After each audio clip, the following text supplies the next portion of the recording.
विमल में गुलिस्तां के ये कुछ लजीज फरिश्ते जब साथ घुलें तो जी ललचाए और दिल कहे कि स्वाद की जुबान में खुद को ऐसे डुबाऊं कि निकल ना पाऊं। विमल की जुबान कुछ है ही ऐसी, मानते हैं? विमल, बोलो जुबान कैसी? बहुत स्वागत है आपका। आप देख रहे हैं प्रहार, आपके साथ मैं हूं सलोनी श्रीवास्तव अजमेरा। और प्रहार में सबसे पहले बात उस तस्वीर की जिसने सोशल मीडिया पर भावनाओं का सैलाब ला दिया, लेकिन राजनीति में तूफान खड़ा हो गया। मुजफ्फरनगर में ड्यूटी पर तैनात महिला पुलिस अधिकारी सीओ ऋषिका सिंह ने जब थके हुए कांवड़ियों के पैर दबाए तो हर तरफ तारीफें होने लगी। इसे सेवा भाव कहा गया, सनातन परंपरा से जुड़ी करुणा कहा गया। लेकिन ये तस्वीर समाजवादी पार्टी के मुखिया अखिलेश यादव को रास नहीं आई। उन्होंने वीडियो शेयर कर तंज कस दिया, सवाल खड़ा कर दिया। ऐसे में क्या समाजवादी पार्टी की राजनीति अभी इतनी सिमट चुकी है कि किसी की धार्मिक आस्था पर प्रश्न करने से वो गुरेज नहीं करते? क्या अखिलेश यादव उसी सोच का हिस्सा बन गए हैं जो भारत की सनातन संस्कृति को वोट बैंक की राह में रोड़ा मानती है? आखिर सनातन से इतनी तकलीफ क्यों है? खबर के इस पहलू पर बात करेंगे। दूसरी खबर जलालुद्दीन उर्फ छांगुर को लेकर सामने आई नई जानकारी की। अब खुलासा हुआ है कि धर्मांतरण के पीछे सिर्फ मजहबी एजेंडा नहीं था, बल्कि करोड़ों की मनी लॉन्ड्रिंग के जरिए ये खेल एक संगठित नेटवर्क के तौर पर चलाया जा रहा था। छांगुर बाबा के बाद अब उसके सबसे करीबी माने जाने वाले नीतू और नवीन की जोड़ी जांच के घेरे में। दोनों में 7वीं पास थे, लेकिन इंटरनेशनल कंपनी ऑपरेट कर रहे थे। रिपब्लिक भारत के पास मौजूद दस्तावेज बताते हैं कि ये दोनों न सिर्फ धर्म बदल चुके थे, बल्कि विदेश में मुस्लिम पहचान अपनाकर फंडिंग जुटा रहे थे। लेकिन जब बात पासपोर्ट और सरकारी दस्तावेजों की आई तो हिंदू नाम से सब कुछ रजिस्टर कराया गया, जिससे विदेशों में कोई शक ना हो और भारत में पहचान भी बची रहे। क्या कुछ खुलासे हुए बताएंगे। तीसरी खबर बिहार में हुए मर्डर की। चंदन मिश्रा मर्डर केस में बड़ा खुलासा हो गया है। अब सूत्रों के मुताबिक इस हाई प्रोफाइल हत्या की स्क्रिप्ट बिहार की जेल में लिखी गई और पर्दे के पीछे से संचालन कर रहा था शेरू उर्फ ओम प्रकाश सिंह, जो फिलहाल बंगाल की पुरुलिया जेल में बंद है। इस मामले में अब तक 5 गिरफ्तारियां हो चुकी हैं, लेकिन सूत्रों के मुताबिक साजिश में और भी चेहरे शामिल हैं। आखिर कैसे जेल में बैठे बैठे खून की साजिश रच दी गई और सिस्टम सोता रहा, बताएंगे आपको। साथ ही शारदा यूनिवर्सिटी में छात्रा की आत्महत्या और पाकिस्तान को लगे एक और बड़े झटके की भी बात करेंगे। लेकिन सबसे पहले बात हम उस राजनीतिक चश्मे की करेंगे जिससे सेवा भी साजिश ही लगती है और सनातन समस्या। बात सबसे पहले इसी की।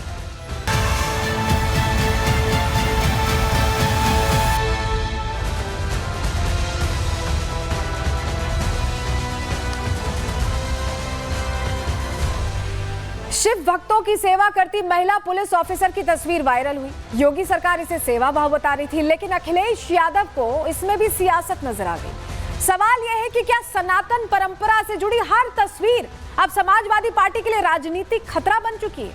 क्या सपा को हर चीज में राजनीति तलाशने की आदत सी हो गई है? वोट बैंक के लिए क्या हर चीज पर यूं ही सवाल उठाया जाएगा?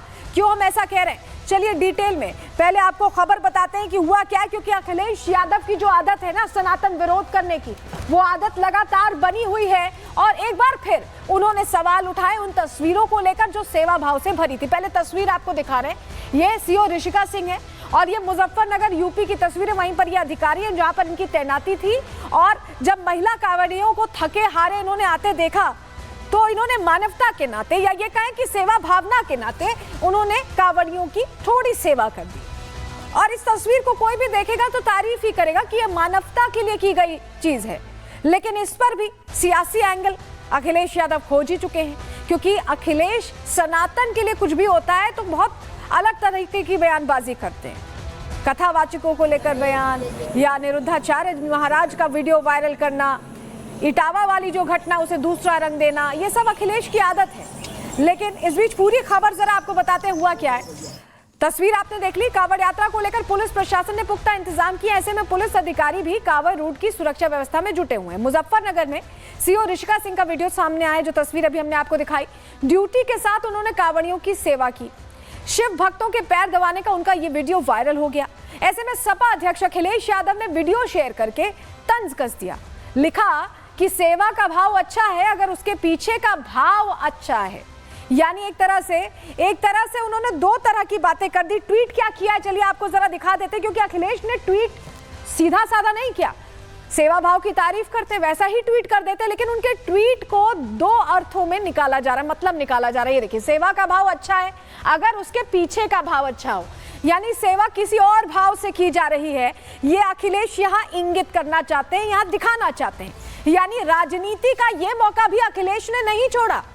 ये तस्वीर वायरल हुई तो उस पर भी इस तरह का टैग डालकर उन्होंने पोस्ट कर दिया।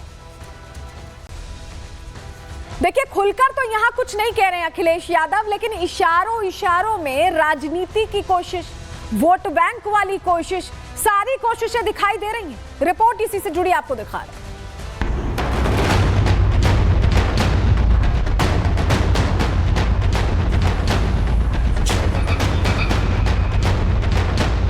मुजफ्फरनगर में पुलिस अधिकारियों ने शिव भक्तों की सेवा क्या कर दी। अखिलेश को इसमें भी सियासत नजर आने लगी, दिक्कत होने लगी और तुरंत ही कांवड़ियों की सेवा करती महिला पुलिस अधिकारी का वीडियो शेयर कर तंज कस दिया, सेवा भाव पर सवाल उठा दिया।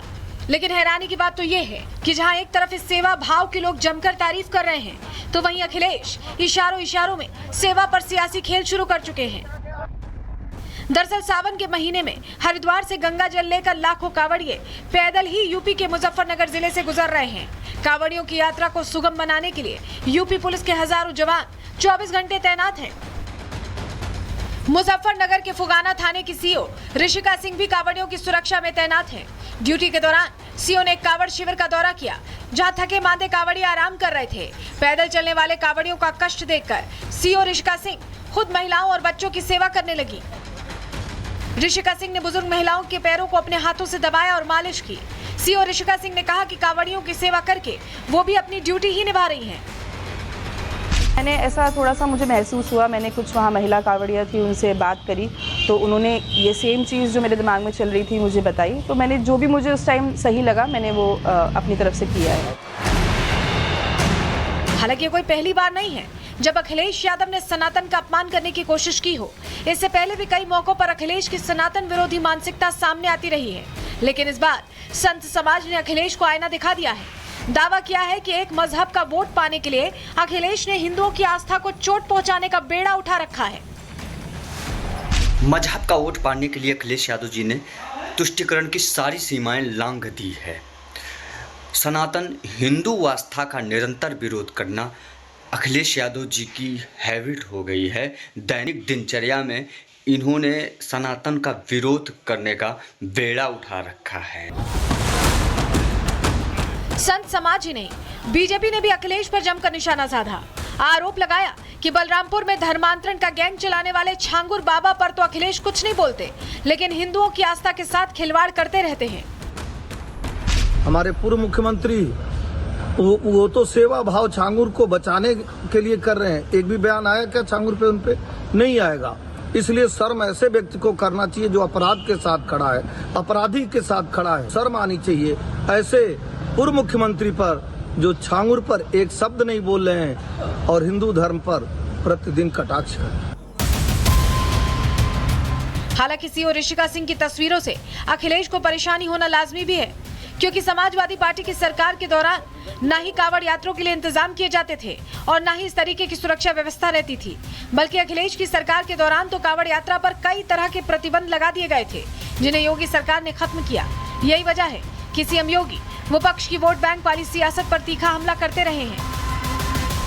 हर हर बम बम बोलते थे, जाते हैं 300-400 किलोमीटर पैदल जाते हैं, फिर वहां से जल लेकर के कावड़ को कंधे में रख करके फिर उसी प्रकार से उसी भक्ति भाव के साथ चलते हैं। लेकिन मीडिया ट्रायल होता है, बदनाम किया जाता है, खूब उसके बारे में लिखा जाता है, उन्हें उपद्रवी और आतंकवादी तक बोलने का दुस्साहस होता है।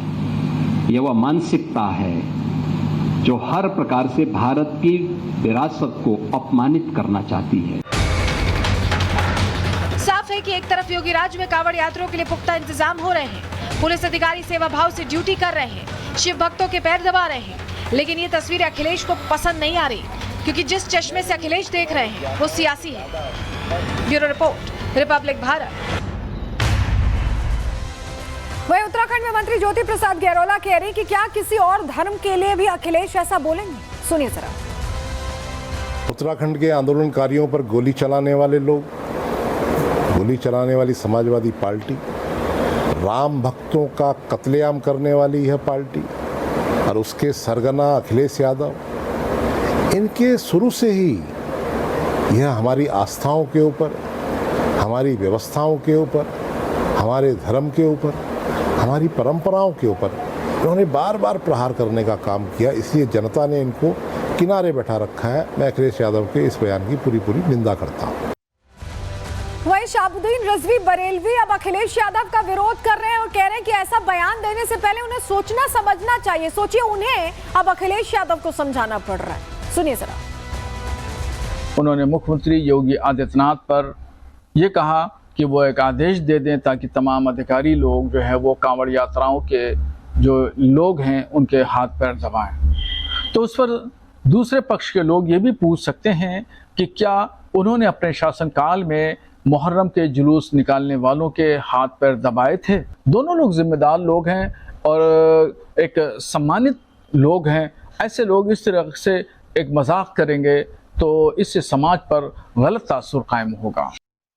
लेकिन बड़ी बात यह कि अखिलेश की सनातन से दिक्कत कोई नई नहीं है। इससे पहले भी कई ऐसे इंस्टेंसेस होते रहे, ऐसी घटनाएं होती रही। अभी बाबा बागेश्वर पर उन्होंने आपत्तिजनक टिप्पणी की थी, ज्यादा दिन नहीं बीते हैं। बाबा बागेश्वर पर अंडर द टेबल पैसे लेने का आरोप लगाया था।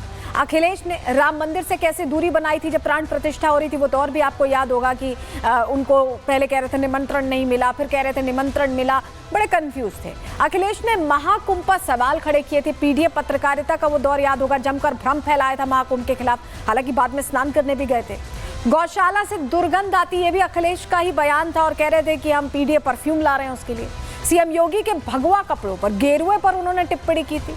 इसके अलावा रामचरितमानस पर, जो तत्कालीन इनके उस समय महासचिव हुआ करते थे, उन्होंने सपा की तरफ से टिप्पणी कर दी थी रामचरितमानस पर। तो कुल मिलाकर ये समझिए कि सपा का ये एक तरह का फॉर्मूला है सनातन विरोध का। वो इस हिसाब से चलते हैं कि उनका जो वोट बैंक है वो साध ले, और इसीलिए बयान भी बहुत नपे तुले देते हैं। लेकिन उनको अब आईना दिखाया रघुराज सिंह ने, मंत्री हैं उत्तर प्रदेश में, क्या कह रहे हैं वो, कैसे आईना दिखा रहे हैं, सुनिए। वालों को कोई छू नहीं सकता, पहले कावड़ वालों को पत्थर मारे जाते थे। हमारा हिंदुस्तान में हिंदू धर्म, सनातन धर्म 80-90% लोग हैं। ये केवल 10% लोग इस बात को कहेंगे ये हिंदुस्तान हिंदुओं का देश है।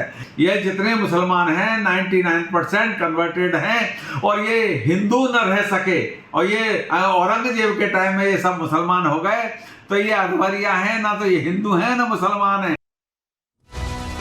अब सनातन विरोध की आदत पड़ जाना, बार बार किसी नॉर्मल तस्वीर पर भी प्रश्न खड़े करना, ये तो जनता भी समझती, जनता भी समझदार है। अब अखिलेश यादव को समझ जाना चाहिए 27 से पहले।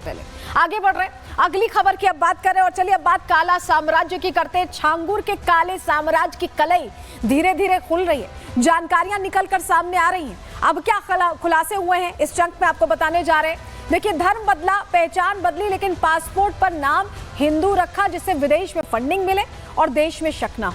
ये छांगुर के जो दो महत्वपूर्ण गुर्गे थे, लेफ्ट और राइट हैंड की, नीतू और नवीन की हम बात कर रहे हैं, उनको लेकर ये जानकारी आई है। छांगुर के बाद अब उसके दो सबसे करीबी नीतू नवीन जांच एजेंसियों के रडार पर आ गए।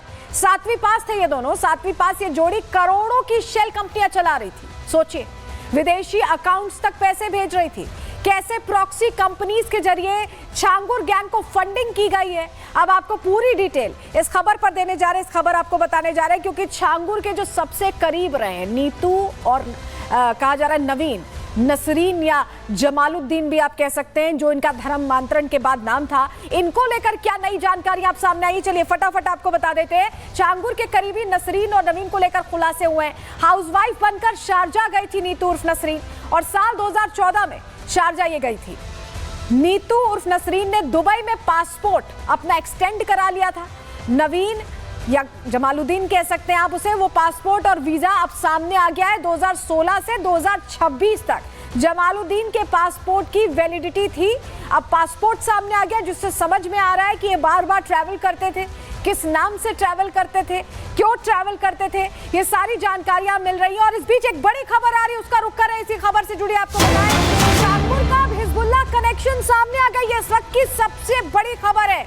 इस स्टोरी को लेकर देखिए, पहले से ही शक जाहिर किया जा रहा था किस तरह का कनेक्शन हो सकता है, अब हिजबुल्लाह कनेक्शन सामने आया है। एक्वा एजिस कंपनी से जुड़ा है छांगुर का गुर्गा नवीन, और लेबनान में एक्वा एजिस कंपनी का हेडक्वार्टर्स है। एक्वा एजिस कंपनी का न कोई डायरेक्टर है, न कोई अन्य अधिकारी है, कंपनी के प्रोफाइल में कुछ नहीं है। लागोस मरीन कंपनी की सिस्टर कंपनी एक्वा एजिस, और अब ये जानकारी मिल रही है। देखिए सबसे पहले ये तस्वीर देख लीजिए, सबसे पहले आपको वो तस्वीर दिखा रहे हैं हम। हिजबुल्लाह कनेक्शन छांगुर का सामने आया है। लेबनान में नवीन घनश्याम नाम से आप ये देख रहे हैं, जमालुद्दीन है जिसने धर्मांतरण कराया था, और उसके बाद ये कंपनी ऑपरेट कर रहा था वहां पर। और कार्रवाई देखिए बहुत बड़े स्तर पर हो रही है। इसको लेकर यूपी सरकार में मंत्री संजय निषाद कह रहे हैं कि सभी जांच के दायरे में कोई बख्शा नहीं जाएगा। सुनिए जरा। जो भी उसमें संलिप्त है उनके खिलाफ कार्रवाई होनी चाहिए। हम इस घटना की निंदा करते हैं। आगे घटना ऐसी न घटे, उस पर कड़े कार्रवाई होनी चाहिए और नज़ीर बनना चाहिए। सब जांच के दायरे में है, उनके खिलाफ कार्रवाई होनी चाहिए। जो भी उसके कृत्य में शामिल हैं छांगुर बाबा, आगे कोई छांगुर बाबा जैसा न पैदा हो, उसके लिए तो सबको कार्रवाई होगी। हमको लगता है बहुत लोग इसमें शामिल होंगे और सबके खिलाफ कार्रवाई होनी चाहिए। और नई जानकारियां जो सामने आई आपको बता देते हैं। देखिए जमालुद्दीन उर्फ नवीन को लेकर बड़ा खुलासा हो गया है। यूनाइटेड मरीन कंपनी का मैनेजर और मालिक था नवीन। तस्वीर भी हम यहाँ आपको दिखा रहे हैं। लागोस कंपनी के पनामा गणराज्य से संबंध का अब ऐसे में शक जाहिर किया जा रहा है। लेबनान में लागोस की सिस्टर कंपनी का मुख्यालय है, जिसकी अभी जानकारी हम आपको ब्रेकिंग न्यूज के दर्ज पर दे रहे थे। यूनाइटेड मरीन का मालिक जमालुद्दीन उर्फ नवीन ही है। कंपनी का काम इंटरनेशनल शिपिंग मेंटेनेंस करना था। नवीन को की कंपनी को यूएई से सर्टिफिकेट भी मिला था, और जमालुद्दीन उर्फ नवीन और नसरीन सिर्फ 7वीं पास थे। ये जानकारी हम आपको दे रहे हैं कि सिर्फ 7वीं पास होकर भी कैसे पूरी प्रॉक्सी कंपनीज का इन्होंने जाल खड़ा किया, पैसे वहां से ले रहे थे, यहाँ धर्मांतरण को लेकर पूरा खेल खेल रहे थे। पूरा खुलासा हो गया। अब जरा आपको वो पासपोर्ट दिखा देते हैं जिसमें पहचान नहीं बदली गई, धर्मांतरण कर लिया गया लेकिन शक ना हो इसलिए पहचान नहीं बदली गई। देखिए नवीन घनश्याम, वही नाम जो ओरिजिनली हुआ करता था धर्मांतरण से पहले, उसे ही रखा गया पासपोर्ट में, जबकि धर्मांतरण करा लिया गया था। नसरीन का भी पासपोर्ट आपको दिखा रहे हैं, नीतू नवीन लिखा हुआ है उस पासपोर्ट में। तो ये दोनों पासपोर्ट्स देखिए और समझिए कि खेल बहुत गहरा है और बहुत खतरनाक है। कलियां जैसे जैसे खुल रही हैं, नई जानकारियां सामने आ रही हैं। कैसे इस काले कारोबार के लिए पैसे विदेशों तक पहुंचाए जा रहे थे। बलरामपुर से हमारे सहयोगी की इस रिपोर्ट से समझिए। ईडी ने अपने छापेमारी में बहुत सारे खुलासे किए हैं। वहीं पर उतरौला में जो बुटीक सेंटर है वहां पर 4 पेज का नोटिस चस्पा किया हुआ है ईडी ने, जिसमें 25 अलग अलग जानकारियां दी हैं। और यह भी जानकारी निकल कर आई कि पनामा में एक कंपनी लोगोस मरीन नाम की कंपनी है, जिसका सीधा नाता नवीन से है, नवीन की कंपनी से है। और यह कंपनी पूरी तरह से लोगोस कंपनी बंद हो गई है। पूरा मालिकाना हक लोगोस का नवीन के पास आ गया है। और देखिए पैसे जो मिल रहे थे वो विदेशों में रखे जा रहे थे, क्योंकि स्विस अकाउंट का, आप सोचिए छांगुर के जो करीबी हैं उनके स्विस अकाउंट का खुलासा हो गया। ये देखिए बैंक का नाम लिखा हुआ है हबीब बैंक एजी ज्यूरिच। ये ज्यूरिच में है जो कि स्विट्जरलैंड में है, और पूरा बैंक अकाउंट डिटेल अब सामने आ गया। तो स्विस खाता भी बनाकर रखा था, पैसे यहाँ बनाए जा रहे थे, विदेशों से लिए जा रहे थे और विदेशों में ही डंप भी किए जा रहे थे, जिससे कि खुलासा ना हो। स्विस अकाउंट को लेकर क्या कुछ जानकारी सामने आई, चलिए आपको बताते हैं। जमालुद्दीन उर्फ नवीन का स्विट्जरलैंड कनेक्शन सामने आ गया। स्विट्जरलैंड के एक बैंक में नवीन का अकाउंट है। कंपनी बंद करने के दौरान क्रेडिट हुआ था ये सारा पैसा, और पैसों को दिरहम से रुपए में बदलने की इनकी प्लानिंग थी। छांगुर गैंग की ज्यादा पैसे बनाने की ये बड़ी साजिश थी, और वो नहीं चाहते थे कि ये भारत में हो, किसी की आंखों में आए, और यही वजह है कि उन्होंने स्विस अकाउंट खोल लिया। सोचिए कितनी दूर तक की सोच थी ये 7वीं पास जोड़ी की, जो छांगुर के पैसे मैनेज कर रही थी नीतू और नवीन की, कि स्विस अकाउंट बकायदा बना लिया, उसमें पैसे मंगा रहे थे, उससे अपना कारोबार बढ़ा रहे थे, धर्मांतरण का पूरा खेल बढ़ा रहे थे। लेकिन उत्तराखंड में भी अब कई केसेस दर्ज हो गए। आप देखिए पुणे, महाराष्ट्र, उत्तर प्रदेश, उत्तराखंड, स्विट्जरलैंड, पता नहीं कहां इन्होंने अपना पूरा जाल बिछाया हुआ था। उत्तराखंड को लेकर क्या जानकारी आपको बता देते हैं। उत्तराखंड तक छांगुर का नेटवर्क फैला हुआ था, और धर्मांतरण मामले में अब्दुल रहमान अब गिरफ्तार किया गया है। उत्तराखंड में 5 लोगों के खिलाफ केस दर्ज हुआ है। धर्मांतरण मामले में अब तक 53 मुकदमे दर्ज हो चुके हैं छांगुर पर। यूपी एसटीएस ने उत्तराखंड पर प्रशासन को जानकारी दे दी है। धर्मांतरण मामले में कई अहम जानकारियां साझा की गई हैं। तो एटीएस लगातार जैसे जैसे जांच को आगे बढ़ा रही है, वैसे ही पता चल रहा है कि बकायदा विदेशी फंडिंग मिलती थी और इसी के जरिए देश में धर्मांतरण का खेल चलाया जा रहा था और विदेशों में अपने ऐशो आराम के लिए बड़ा नेटवर्क भी क्रिएट किया जा रहा था। इसी से जुड़ी रिपोर्ट आपको दिखा रहे हैं।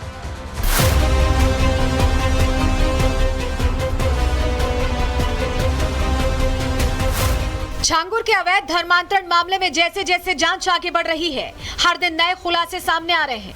ऐसे खुलासे जिसकी किसी ने भी कल्पना नहीं की थी, क्योंकि छांगुर गैंग के करीबियों का नेक्सस सिर्फ देश तक सीमित नहीं था। छांगुर और उसके करीबियों ने दुबई के साथ साथ मध्य अमेरिका में मौजूद पनामा में भी साम्राज्य स्थापित कर लिया था। ईडी को छांगुर के करीबी नीतू और नवीन के बारे में सबूत मिले हैं। जानकारी के मुताबिक टीम को लोगोस मरीन कंपनी से जुड़े सबूत भी हाथ लगे हैं। यानी छांगुर और उसके करीबियों को जो भी विदेशी फंडिंग मिलती थी, उसके जरिए देश ही नहीं विदेशों में भी इन्वेस्ट किया जा रहा था। देश में जमीन में निवेश किया जा रहा था, जबकि विदेशों में नई कंपनियां खोली जा रही थी। छांगुर का पनामा गणराज्य कंपनी से संबंध, साथ ही दक्षिण अफ्रीका कनेक्शन आने के बाद ईडी ये पता लगाने में जुट गई है कि पनामा गणराज्य की कंपनी से क्या संबंध है। नवीन कैसे शिप मेंटेनेंस कंपनी का मैनेजर बना, पनामा, साउथ अफ्रीका, लेबनान से क्या कनेक्शन है। यही नहीं, नवीन की कंपनियां स्विट्जरलैंड में भी पैसे निवेश कर रही थी। इसका खुलासा तब हुआ जब कंपनी बंद करने के बाद उसका पैसा नवीन ने स्विट्जरलैंड के अकाउंट में ट्रांसफर किया। एक दिन पहले ईडी ने छांगुर और उसके करीबियों के बलरामपुर, मुंबई और लखनऊ के 15 ठिकानों पर छापा मारा था। जांच में पता चला था कि छांगुर ने यूपी और महाराष्ट्र में कई संपत्तियों में पैसे निवेश किए थे। छांगुर ने ज्यादातर जमीन नीतू और नवीन के नाम पर ही खरीदी थी। देश ही नहीं, विदेश में बड़े नेक्सस का भांडाफोड़ होने के बाद जांच एजेंसियां अलर्ट मोड पर आ गई हैं। जानकारी के मुताबिक जांच का दायरा बढ़ाने के लिए कई और एजेंसियां भी अब शामिल हो सकती हैं। Bureau report, Republic Bharat. और एजेंसियों के रडार पर छांगुर और उसका पूरा गैंग आ सकता है, लेकिन अब आपको दिखाते हैं 2 गिरफ्तारियां जो ताजा हुई हैं। ये 2 सदस्य छांगुर गैंग के ही बताए जा रहे हैं, जिनको गिरफ्तार किया गया। एक एक कड़ी अब खोली जा रही है। छांगुर से जुड़े लोगों की जानकारियां जुटाकर कार्रवाई तेज है और छांगुर गैंग के 2 सदस्य पकड़े गए। अभी बहुत से ऐसे हैं जो शायद छुपे हों और इन पर कार्रवाई जल्द ही हो सकती है, लेकिन ये जो 2 गिरफ्तारियां हुई हैं, इनके बारे में डिटेल आपको दे देते हैं। छांगुर बाबा के धर्मांतरण गैंग पर एक्शन तेज हो गया। एटीएस ने छांगुर गैंग के 2 सदस्यों को पकड़ा है, गिरफ्तार किया है। नाम शाबुद्दीन और सबरोज बताया जा रहा है, जिसे एटीएस ने पकड़ा है। छांगुर बाबा के करीबी ये भी दोनों माने जाते थे और दोनों धर्मांतरण कराने के लिए लोगों को तलाशते थे। ये उनकी जिम्मेदारी थी, सबरोज और शाबुद्दीन की, कि ये लोगों को खोजें और धर्मांतरण कराएं। तो ये पूरे जो खुलासे हो रहे हैं, बता रहे हैं कि ये पूरा मामला और बड़ा है, हमारी सोच से भी आगे, क्योंकि सोचिए हिजबुल्लाह कनेक्शन भी अब सामने आ गया है। क्या और जानकारियां आती है, इस पर हमारी नजर रहेगी। आगे बढ़ रहे हैं, अब बात बिहार की भी करनी जरूरी है, क्योंकि बिहार में जो मर्डर हुआ था उसका बंगाल कनेक्शन कैसे सामने आया, चलिए अब आपको बताने जा रहे हैं। चंदन मिश्रा की हत्या की साजिश बिहार की जेल के अंदर ही रची गई, ये खुलासा हुआ है। कातिल सलाखों के पीछे थे, लेकिन मोबाइल से, नेटवर्क से बाकायदा प्लानिंग चल रही थी और ये सब कुछ सिस्टम की नाक के नीचे चलता रहा है, किसी को पता भी नहीं चला। पूछताछ में खुलासा हुआ कि शेरू सिंह उर्फ ओमकार जेल में बैठकर मर्डर की प्लानिंग कर रहा था। मर्डर वहीं से प्लान किया गया, उसके बाहर उसके गुर्गे उसे अंजाम देते रहे। सवाल यही है कि क्या जेल अब गैंगस्टर्स के ऑपरेशन रूम बन चुके हैं? वो अपनी प्लानिंग करते हैं, सब कुछ तय करते हैं, घटना हो जाती है और उसके बाद तक पुलिस को पता नहीं चलता। ये बहुत सारे सवाल है, क्योंकि ये खुलासा हैरान करने वाला है कि जेल के अंदर बैठकर प्लानिंग हुई, सुपारी दी गई और घटना भी हो गई। और बिहार पुलिस कह रही है कि सब कुछ ठीक है, हम अब कार्रवाई कर रहे हैं, लेकिन जेल के अंदर कैसे प्लानिंग हुई, क्या सिस्टम को पता नहीं चला? बहुत बड़ा सवाल है। पूरी जानकारी आपको देते हैं। जो खुलासा हुआ है चंदन मिश्रा मर्डर मामले में, बहुत बड़ी जानकारी हाथ लगी है। बिहार की जेल में ही साजिश रची गई है। बिहार एसटीएफ और बंगाल एसटीएफ की पूछताछ में यह खुलासा हुआ है। एसटीएफ ने ओमकार सिंह उर्फ शेरू सिंह से पूछताछ की है। पश्चिम बंगाल की पुरुलिया जेल में शेरू से पूछताछ हुई है और पूछताछ के दौरान शेरू ने अब राज उगल दी है। बिहार की जेल में ही बंद इसके एक गुर्गे ने ये साजिश रची थी, शेरू ने ये बता दिया है पूछताछ में। तो आप सोचिए कि ये बड़ा खुलासा है कि ये पूरा मामला कैसे जेल के अंदर अपराधी आपस में बात कर रहे हैं, प्लानिंग कर ले रहे हैं, ये सब कुछ ऐसे हो रहा था। अब जरा आपको तस्वीर दिखाते हैं, क्योंकि एक्शन हो गया है। गिरफ्तारी हुई है मर्डर में शामिल आरोपियों की। ये तस्वीर आप गिरफ्तारी की देख रहे हैं, पकड़े गए हैं ये आरोपी, पकड़े गए हैं। और बड़ी बात यह है कि आप बिहार पुलिस कह रही है कि हमने कार्रवाई कर दी है। ये तस्वीर जो हम आपको दिखा रहे हैं, तो मर्डर में आरोपी जो शामिल थे वो गिरफ्तार कर लिए गए हैं। यानी जो शूटर्स बंदूक लहरा रहे थे, जो बंदूक लहरा रहे थे शूटर्स, वो अब पकड़े गए हैं। तस्वीर हमने आपको दिखाई, गिरफ्तारी कैसे हुई, कैसे पूरा इनपुट मिला, कितने अपराधी गिरफ्तार हुए। चलिए ग्राफिक्स के जरिए आपको फटाफट बता देते हैं। 5 आरोपी अब तक आपको बताएं गिरफ्तार हुए। चंदन मिश्रा मर्डर मामले में बड़ा एक्शन हुआ है और बिहार एसटीएफ ने 5 लोगों को गिरफ्तार कर लिया है। पश्चिम बंगाल में छापेमारी के दौरान ये गिरफ्तारी हुई है। 5 चंदन मिश्रा हत्याकांड में शामिल थे और पुलिस ने अभी आधिकारिक पुष्टि हालांकि नहीं की है। तस्वीरें भी आप देख रहे होंगे, जब रिकॉर्ड की जा रही थी तो पुलिस रोक रही थी। कानूनी प्रक्रिया के बाद बंगाल से पटना लाया जाएगा। कुछ और लोग भी इस मामले में शामिल हैं, ये सूत्रों के हवाले से हमें जानकारी मिली है। और गिरफ्तारी के लिए अब छापेमारी की कार्रवाई अभी भी चल रही है। जिस तरह से पूरा खुलासा हुआ है इसको लेकर बिहार में मंत्री क्या कह रहे हैं नीरज कुमार बबलू कार्रवाई को लेकर, उन्हें भी सुनिए। बिहार में सुशासन है, उस सुशासन का यही प्रमाण है कि अगर अपराध होगा तो अपराधी जेल जाएगा, इसकी गारंटी है। स्पीडी ट्रायल चलाया जाएगा, उसे सजा होगा, इनकाउंटर भी होता है और घर पे बुलडोजर भी चलता है। बिहार में हर कुछ हो रहा है। बिहार में अब वो दिन कभी नहीं आएगा कि अपराधी अपराध करेगा और सीएम हाउस में बैठेगा। सीएम हाउस में अपहरण का फैसला अब नहीं हो सकता है, कोई अपहरण नहीं होता है। अपराध हो रहा है, मैं मानता हूं कि पुलिस को अपना कार्यशैली बदलना पड़ेगा, अपराधी के दिल में और भय व्याप्त करना पड़ेगा। एक आध इनकाउंटर से काम नहीं चलेगा तो दर्जनों इनकाउंटर करना पड़ेगा। और एक और जानकारी सामने आई कि दरअसल ये जो घटना हुई थी वो सुपारी किलिंग थी, सुपारी दी गई थी। चंदन मिश्रा मर्डर के लिए सुपारी दी गई थी, हत्या के लिए 10 लाख की सुपारी दी गई थी। शेरू सिंह ने ही चंदन मिश्रा की सुपारी दी, तौसीफ को शेरू सिंह ने सुपारी दी। बेऊर जेल में शेरू सिंह से तौसीफ मिला था और 3 दिन पहले ही समनपुरा पहुंचे थे ये शूटर्स। अस्पताल के पीछे शूटर्स ने डेरा जमाया हुआ था, इंतजार कर रहे थे। हर दिन अस्पताल की रेकी करते थे शूटर्स और तौसीफ को जानता था अस्पताल का स्टाफ, ऐसे में किसी ने रोका नहीं। तौसीफ का दोस्त अस्पताल में भर्ती हुआ था, स्टाफ जानता था और ऐसे में किसी ने उसे रोका नहीं और शूटर्स आराम से जेल के अंदर घुसते हैं, वारदात को अंजाम देते हैं और फिर फरार भी हो जाते हैं। हालांकि अब गिरफ्त में आ गए हैं, लेकिन जैसे जैसे जानकारियां सामने आ रही हैं वो हैरान कर रही हैं कि जेल के अंदर प्लानिंग होती है। तौसीफ जो मेन शख्स था जिसे सुपारी दी गई थी, वो पता चलता है कि तौसीफ दरअसल क्राइम की दुनिया का बादशाह बनना चाहता था। उसका नाम भी बादशाह तौसीफ ही था और रील डालकर बकायदा वो दिखाता था कि वो कितना बड़ा दबंग है। उसकी इसी से जुड़ी रिपोर्ट आपको दिखा रहे हैं।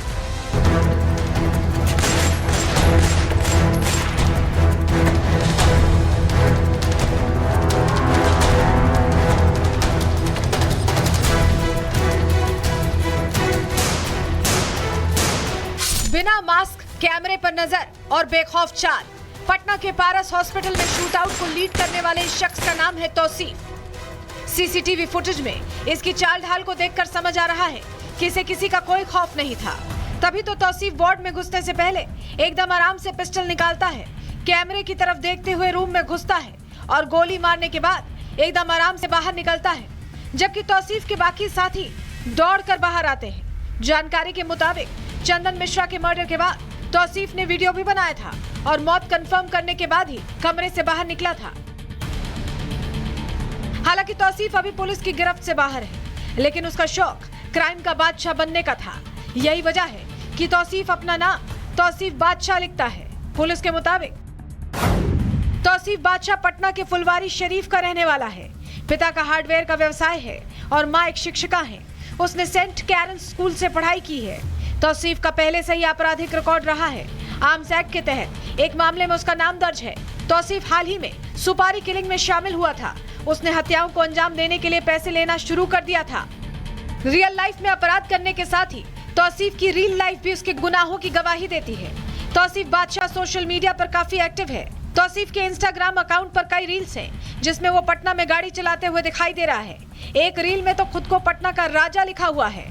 तौसीफ बादशाह की ये रील देखकर ही समझ आता है कि तौसीफ अपराध की सीढ़ी बनाकर ऊपर चढ़ना चाहता था।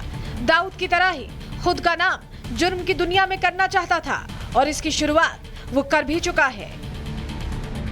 Bureau report, Republic Bharat. अब आरजेडी इसको लेकर सवाल पूछ रही है क्योंकि क्राइम का ग्राफ वाकई में तेजी से बढ़ा है बिहार में, और उसको लेकर जवाब कैसे बीजेपी की तरफ से दिया जा रहा है, दोनों को सुनिए। खड़ा कर लिया आपने, मणिपुर नहीं दिखता है, बिहार नहीं दिखा, कल आप आए थे। 15 दिन में 37 हत्या की घटना हुई है। मुजफ्फरपुर की बेटी के साथ क्या हुआ? फैक्ट फाइंडिंग टीम नहीं भेजाना, बंगाल भेजिएगा। तेलंगाना में कुछ होगा तो फैक्ट फाइंडिंग टीम भेजिएगा। ये क्या कि बिहार में सेलो टेप लगा लिया, टेलीप्रॉम्प्टर ब्लैंक हो गया। अपराध के खिलाफ अगर जीरो टॉलरेंस किसी का है तो वो भारतीय जनता पार्टी और एनडीए सरकार का है। आप एनडीए की सरकार में अपराध कर सकते हो, लेकिन अपराध करने के बाद आप बचोगे नहीं। महिलाओं में आज सुरक्षा की भावना आ रही है, अपराधियों को ढूंढ ढूंढ कर सजा दी जा रही है, और एनडीए भारतीय जनता पार्टी ये कार्य करती रहेगी। कार्रवाई हुई है, 5 गिरफ्तारियां हुई हैं, तो बिहार पुलिस कह रही है कि बहुत कुछ कर लिया, कार्रवाई कर रहे हैं, करते जा रहे हैं, लेकिन क्राइम है कि रुकता नहीं। 2 तस्वीरें आज की भी आपको दिखा देते हैं। बिहार में 2 घटनाएं और हो गई हैं। पटना में बुजुर्ग महिला की हत्या कर दी गई है, वहीं गया में डॉक्टर को गोली मार दी गई है। ये घटनाएं बता रही हैं कि लॉ एंड ऑर्डर की क्या खस्ता हालत है बिहार में। घटनाएं रुक नहीं रही हैं। चलिए घटनाओं की पूरी डिटेल आपको दे देते हैं। पटना में क्या हुआ जान लीजिए। चोरों ने घर में घुसकर चोरी करने की कोशिश की थी। विरोध करने पर बुजुर्ग महिला की हत्या कर दी। बुजुर्ग महिला के गहने लेकर फरार हुए चोर। सूचना के बाद पुलिस मौके पर पहुंची, अधिकारी पहुंचे और पकड़ने के लिए सीसीटीवी फुटेज खंगालने की बात कही जा रही है। दूसरी घटना जो गया में हुई, गया में बदमाशों ने डॉक्टर तपेश्वर प्रसाद को गोली मार दी। गंभीर हालत में अस्पताल में उन्हें भर्ती कराया गया। बाइक सवार 3 बदमाशों ने वारदात को अंजाम दिया। पुलिस ने मौके पर पहुंचकर छानबीन शुरू की। दोनों ही चीजों में पुलिस मौके पर पहुंचकर छानबीन कर रही है, लेकिन ये जो घटनाएं हो रही हैं, जो थम नहीं रही हैं, वो तो बिहार की कानून व्यवस्था पर बहुत गंभीर सवाल खड़े कर रही हैं। गया में कैसे कार्रवाई हो रही है अब घटनाक्रम होने के बाद, डॉक्टर की हत्या होने के बाद? शैलेंद्र सिंह जो एसपी हैं शेरघाटी के, उन्हें सुनिए, बता रहे हैं। 3 अपराध कर्मियों ने हथियार से हमला किया है, और ऐसा अभी जो ये प्रथम दृष्टया आया है कि इनके जबड़े पर एक गोली लगी है। अभी कारण इसमें स्पष्ट नहीं हो पा रहा है, इसमें आगे अभी जांच की जा रही है। और इस बीच एक बड़ी खबर मिल रही है जहां चंदन मिश्रा हत्या मामले में 6 पुलिस ऑफिसर को सस्पेंड किया गया है। इस वक्त की बड़ी खबर बता रहे हैं आपको, सरकार ने सस्पेंशन ऑर्डर किया है। पटना के पारस अस्पताल में चंदन की जो हत्या हुई थी, जिस पर हम खबर आपको दिखा रहे थे, इस मामले में सरकार ने 6 पुलिस ऑफिसर्स को सस्पेंड किया। ड्यूटी में लापरवाही के आरोप में पुलिसकर्मी सस्पेंड किए गए। तो ये सरकार की कार्रवाई अब सामने आई है। घटनाएं बढ़ रही हैं, ऐसे में सरकार ने अब 6 लोगों को, 6 पुलिस ऑफिसर को सस्पेंड कर दिया है। सस्पेंशन की कार्रवाई अब बिहार में की गई है, शायद थोड़े पहले की जानी चाहिए थी, जिससे कि कम से कम पुलिस जाग जाती। अब जरा आपको तेजस्वी यादव का ट्वीट दिखाते हैं। उन्होंने सवाल खड़े किए हैं, कह रहे हैं कि बीजेपी ने बिहार को तालिबान बना दिया है। नेता विपक्ष है, ऐसे में अपनी जिम्मेदारी वो निभा रहे हैं, वो प्रश्न पूछ रहे हैं और पूछना भी चाहिए। सरकार इस पूरे मामले में, जहां आम लोगों की सुरक्षा के साथ खिलवाड़ हो, जवाबदेह है। देखिए 3 घटनाओं का जिक्र कर रहे हैं। गया में डॉक्टर को गोली मारी, पटना में 2 गुटों में गोलीबारी, पटना में महिला को गोली मारी, रोहतास में व्यवसायी की हत्या।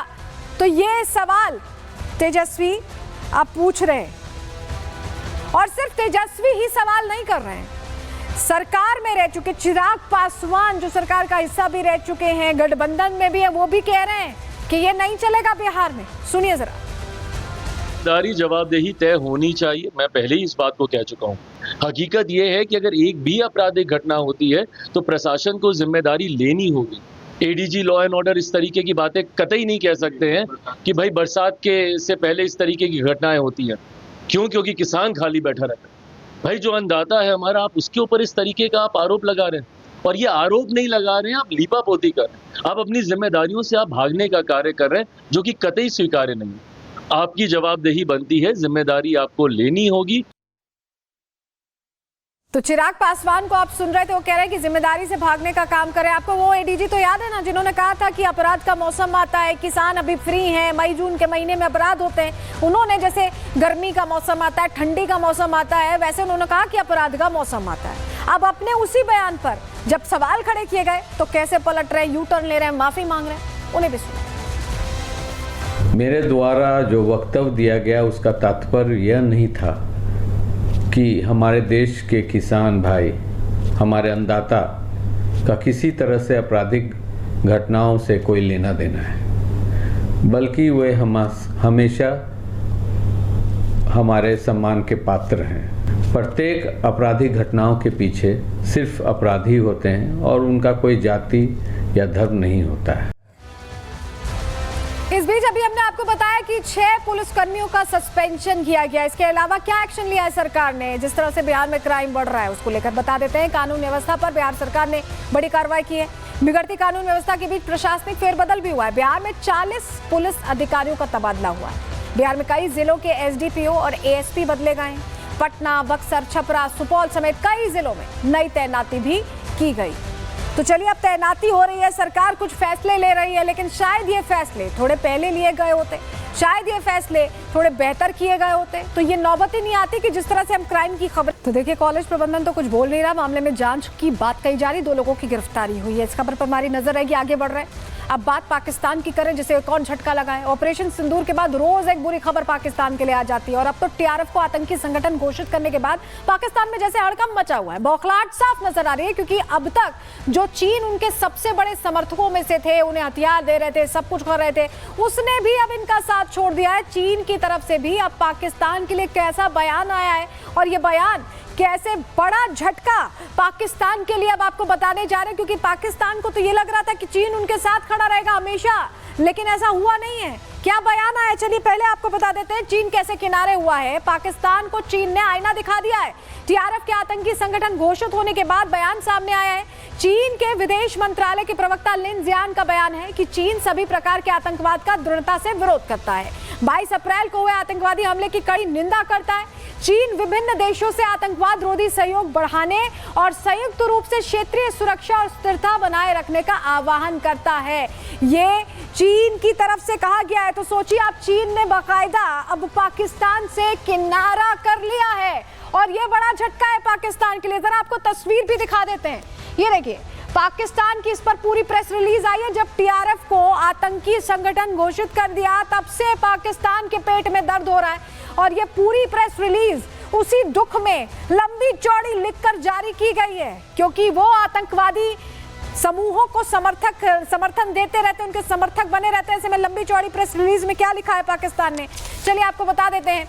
टीआरएफ पर प्रतिबंध के बाद पाकिस्तान में बौखलाहट है। पाकिस्तान के विदेश कार्यालय ने बयान जारी किया है। पाकिस्तान आतंकवाद के सभी रूपों की निंदा करता है, मजाक कर रहा है पाकिस्तान, ऐसा लग रहा है इस प्रेस रिलीज के जरिए। आतंकवाद के विरुद्ध अंतर्राष्ट्रीय सहयोग हमारी नीति है। पाकिस्तान आतंकवाद के विरुद्ध एक अग्रणी राष्ट्र रहा है और है। एबी गेट बम विस्फोट के मास्टरमाइंड शरीफुल्लाह की गिरफ्तारी हुई है। इसके सहित आतंकवाद विरोधी प्रयासों के जरिए वैश्विक शांति की प्राप्ति में अभूतपूर्व योगदान दिया। पाकिस्तान खुद ही अपनी तारीफ कर रहा है। जम्मू कश्मीर के मान्यता प्राप्त विवादित क्षेत्र में हुई पहलगाम घटना की जांच अभी भी अनिर्णायक है।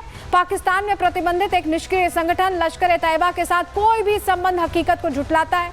पाकिस्तान ने संबंधित संगठनों को प्रभावी रूप से ध्वस्त कर दिया है, उनके नेतृत्व को गिरफ्तार करके उन पर मुकदमा चलाया और उनके कार्यकर्ताओं को कट्टरपंथ से मुक्त किया है।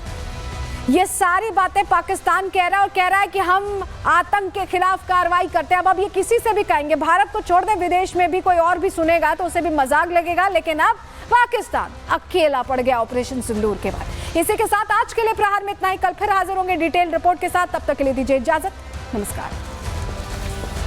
विमल में गुलिस्तां की ये कुछ लजीज फरिश्ते जब साथ घुले तो जी ललचाए और दिल कहे कि स्वाद की इस जुबान में खुद को ऐसा डुबाऊं कि निकल ना पाऊं। विमल की जुबान कुछ है ही ऐसी, मानते हैं ना?